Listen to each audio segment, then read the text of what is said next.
Great Barr is a suburban area on the northwest edge of Birmingham, spilling slightly into Walsall and even touching Sandwell. It's the kind of place that really shows how the Black Country and Birmingham blend into one continuous urban landscape, so seeing more traffic than pedestrians actually fits its character quite well. Historically, Great Barr was a rural village, and you can still spot traces of that past in pockets of greenery and older buildings. One of the most notable landmarks is Great Barr Hall, a Grade 2 listed building that dates back centuries. It's often linked, though not definitively proven, to the family of Samuel Taylor Coleridge, who is said to have lived there for a time. The surrounding estate has changed a lot over the years, but it hints at the area's more rural, aristocratic past.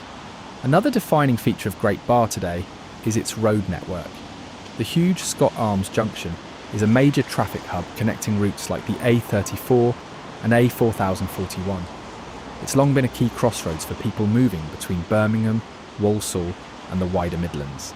Despite the traffic, there are still quieter, more scenic spots. Red House Park is a local favourite, with open green space, a lake and a historic house, offering a sharp contrast to the busy roads nearby. It's a reminder that Great Barr isn't just a commuter suburb, it still has community spaces, and a slower pace if you know where to look. Overall, Great Barr is less about bustling high streets full of pedestrians and more about movement, cars, commuters and connections.